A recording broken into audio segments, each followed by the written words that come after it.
Olá, como vai? Estamos nos aproximando do Natal.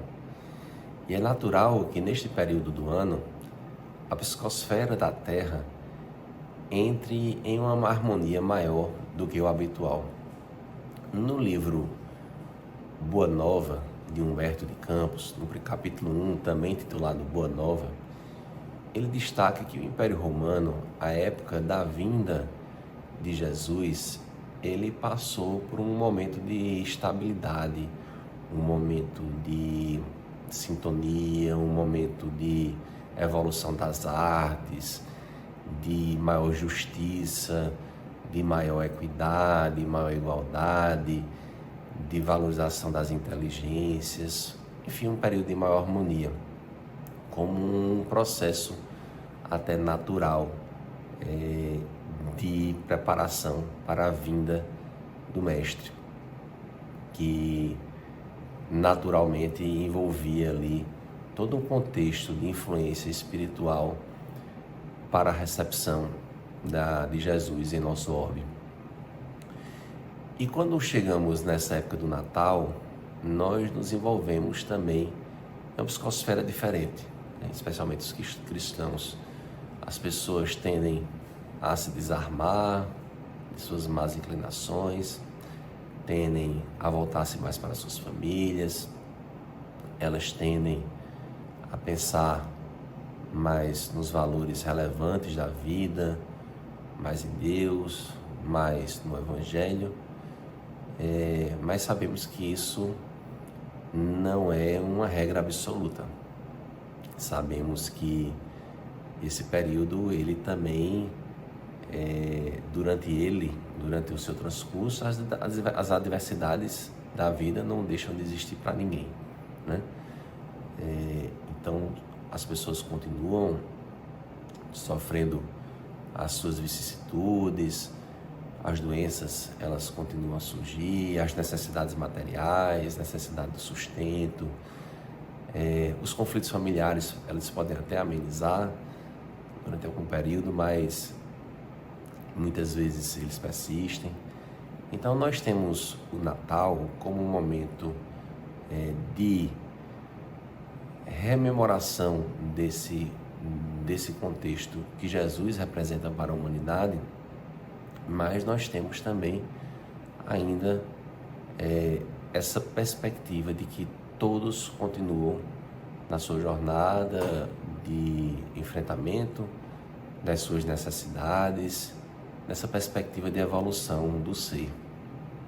E aqui eu me refiro agora a uma outra obra também de Humberto de Campos, que é a obra Reportagens de Além Túmulo. Essa obra, Humberto de Campos traz para a gente, no capítulo 5, denominado O Natal Diferente, a história de um indivíduo chamado Emiliano Jardim. E ele diz que Emiliano era um homem generoso, um homem, em linhas gerais, um homem afável, mas que era preso ali às noções materialistas. E Emiliano casa-se, faz uma festa suntuosa ali naquele contexto familiar, de casamento. Ele tem um filho e, entretanto, esse filho, ele vem a falecer. E Emiliano entra realmente em uma situação de desespero. Mas um padre católico o presenteia com um livro. E na perspectiva de que ele melhorasse daquele estado mental e de tristeza e prostração que ele se encontrava. Isso de fato acontece. Emiliano, ele ressurge ali a partir da leitura daquele livro, apresentado pelo padre católico, e ele vai em busca da Igreja Católica como um recurso de melhoramento, de evolução, de aprendizado. Mas Emiliano, entretanto, quando faz isso, quando ele abraça o catolicismo, ele, por outro lado, ele passa a julgar todos aqueles que divergem em relação àquilo que ele acredita, né? Então ele passa a perseguir, por exemplo, os protestantes, os espíritas, a julgá-los. Ele estava muito mais preocupado com a análise da identificação do Cristo no outro do que nele propriamente dito. E ele não buscava assim a redenção de si mesmo, né? Ele buscava ali que os outros se transformassem e não ele. E como todo processo que não gera uma transformação externa tende a ruir, Emiliano, pelas suas próprias características, não consegue realizar a visão interna do Cristo em si dentro da Igreja Católica. E ele vai migrar para o protestantismo, né? E quando ele migra para o protestantismo, ele adota a mesma postura de julgamento dos demais, inclusive dos católicos, dos sacerdotes, e ele não se entrega à necessidade de mudança, de transformação moral, né? Mas novamente ele cai no resultado infrutífero do vazio decorrente da ausência de burilamento próprio. E, insatisfeito com o protestantismo, ele vai para o espiritismo, e no espiritismo ele diz ter se encontrado, se envolve com o estudo doutrinário, se envolve com questões mediúnicas também, mas a partir todo esse conhecimento que a doutrina espírita proporciona, né, ele é convidado ao momento do exercício prático das vivências, dos resgates das vivências passadas dele. E ele passa ali por um contexto de muito sofrimento, muito sofrimento. Ele se vê doente, né? Ele se vê com escassez de recursos, sem dinheiro, e ele vê a ironia de pessoas que passam a julgá-lo, pessoas ingratas. Ele se sente abandonado, né, dentro desse contexto de doutrina espírita também. E não bastasse isso, ele perde sua mãe, né, que vem a desencarnar.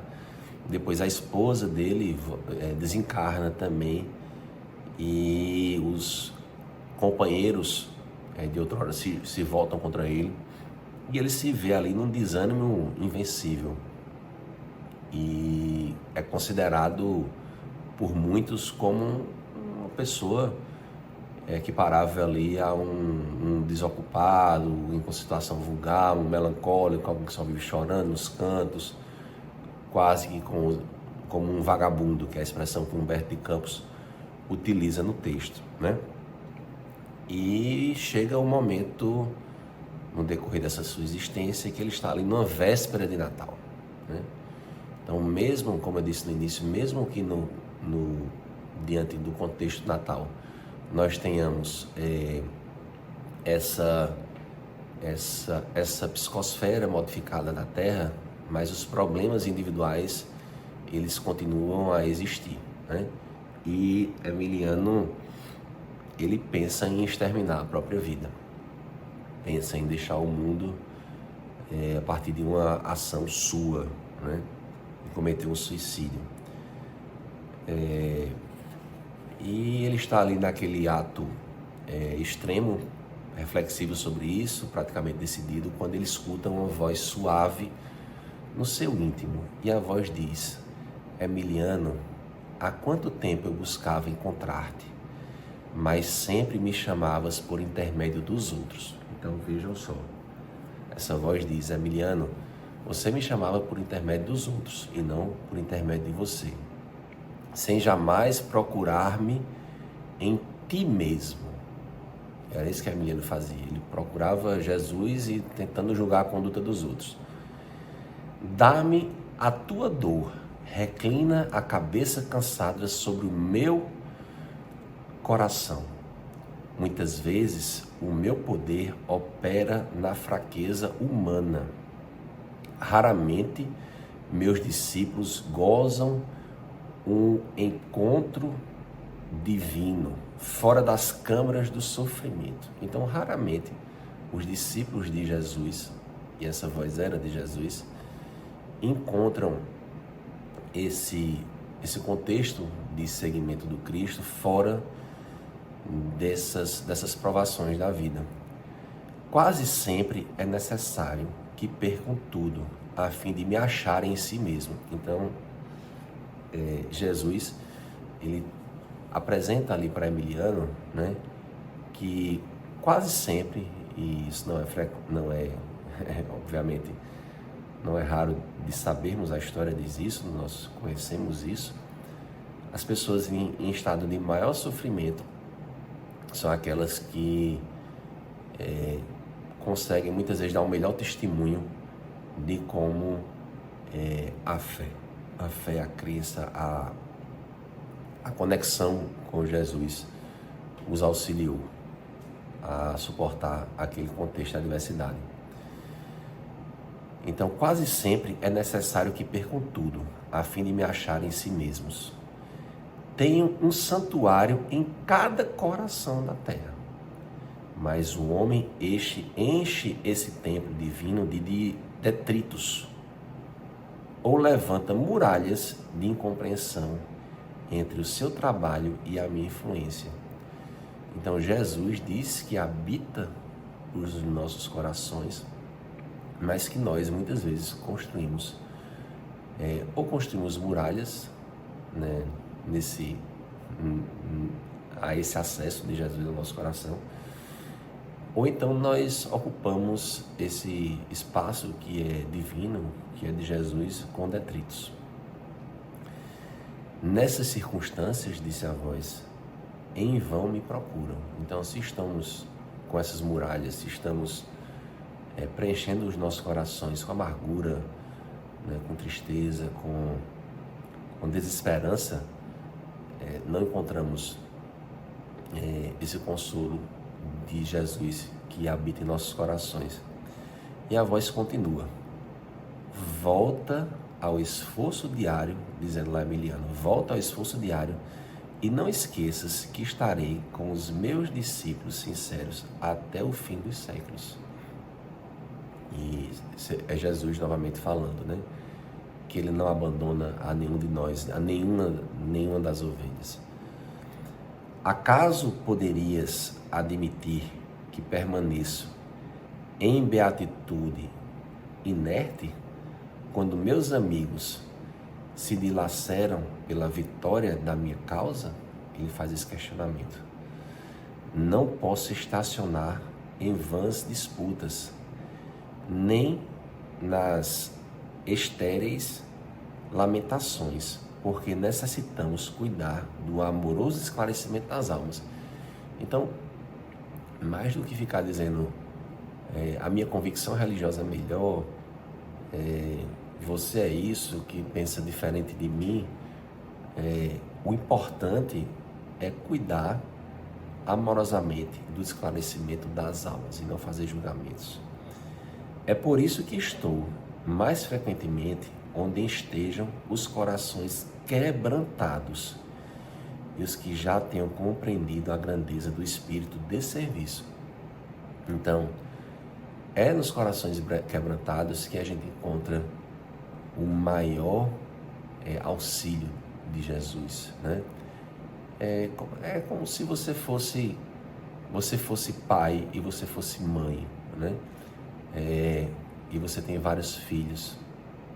Aquele que é mais necessitado é provavelmente aquele que receberá ali a maior atenção daquele pai ou daquela mãe. E a voz continua: não te rebeles contra o sofrimento que purifica. Aprende a deixar os bonecos a quantos ainda não puderam atravessar as fronteiras da infância. Não analises nunca sem amar. Então, ama primeiro, depois reflete, né? É isso que Jesus diz. Lembra-te de que, quando criticares teu irmão, também eu sou criticado. Então, quando você faz um julgamento do próximo, né, você está criticando também o Jesus, que é o mestre daquele próximo, daquele irmão. Ainda que aquele irmão esteja em desacordo com a lei divina, mas ele não está esquecido por Deus e muito menos por Jesus, né? Ainda não terminei minha obra terrestre, Emiliano. Ajuda-me compreendendo a grandeza do seu objetivo e entendendo a fragilidade dos teus irmãos. Dá o bem pelo mal, perdoa sempre. Foi isso que Jesus disse através daquela comunicação com Emiliano. Volta ao teu esforço.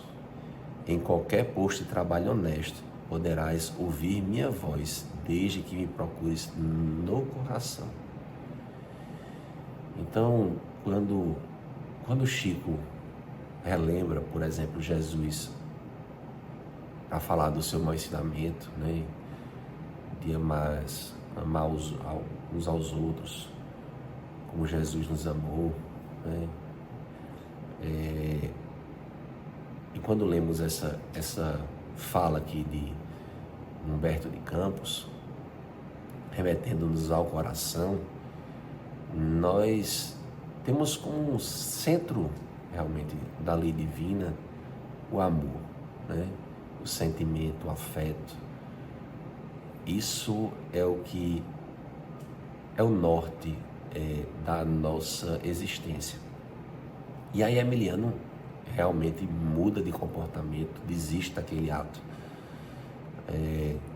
extremo de tirar a sua própria vida. E Humberto de Campos conclui dizendo o seguinte: o nosso amigo conhecia de longos anos o Salvador, mas só agora encontrara o Mestre. Emiliano Jardim regressou, renovado ao labor do Evangelho, depois do Natal diferente. Então, neste Natal, em que somos convidados a refletir, a amenizar os nossos instintos, a reforçar os nossos bons sentimentos, a despeito das nossas adversidades individuais que continuam a existir e coletivas, tenhamos sempre em mente que Jesus é o nosso Mestre e que nós só conseguiremos vencer esse contexto de dificuldades em que nos encontramos, muitas criadas por nós mesmos, a partir dessa nossa conexão de Jesus através da lei de amor, abrindo espaço para que Ele habite em nossos corações. E nós fazemos isso seguindo os seus ensinamentos, porque Ele não era apenas um Salvador, Ele é efetivamente o nosso Mestre, o nosso guia e modelo. Muito obrigado, um Feliz Natal para todos vocês, um grande abraço. Aproveite para interagir com o canal da semana, comentando, curtindo. E é isso. Até a próxima.